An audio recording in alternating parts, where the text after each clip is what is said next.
Hey everyone, welcome to episode number 2 of the Everyday Entrepreneur. It's easy to keep track of this project because it corresponds with the date of the month. So it's June 2, so I know this is episode 2, so it definitely keeps me on track.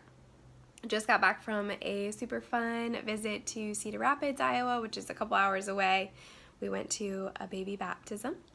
And then we celebrated, and then Zach and I went on a little hike just outside of Cedar Rapids, and got to be in a car for 4 hours. But I don't know about you, but I absolutely love car rides. Our first couple hours, we actually read the Atlas Obscura, and the Lonely Planet has, I think it's like 500 destinations that you should go to with like beautiful images. So Zach and I just went through them while he drove. I was reading about different amazing destinations I had never heard of before, or ones that we're thinking about going to when we go to Southeast Asia this fall.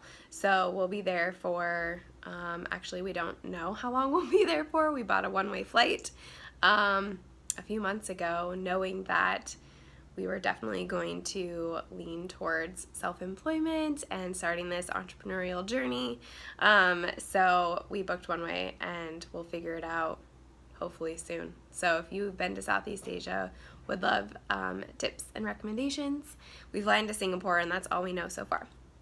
But the other part of the car drive was just spent like daydreaming and thinking. I think one thing I just love about car rides is the opportunity to just sit there, especially when you get to be in the passenger seat.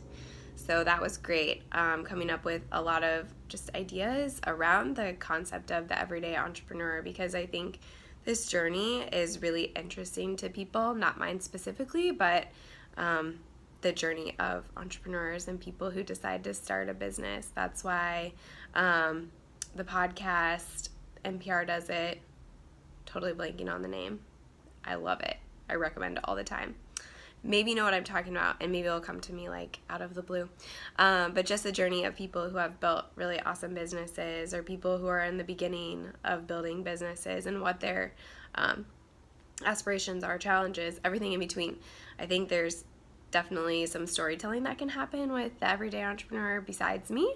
So I'm just trying to brainstorm ways to bring value to people's lives that have been thinking about doing something like this, or are in the middle of it and just kind of need a Me Too person in their life. So anyway, nothing super exciting on the entrepreneurial front other than I was super grateful for creating space during our hike, during our drive, for just dreaming and scheming and brainstorming and idea generation. So I cut this video a little bit later. I was hoping to do it on our hike, but I totally forgot to bring my phone and brought my camera instead. So took some fun pictures. But I hope you're having an amazing June 2nd, and we'll see you later.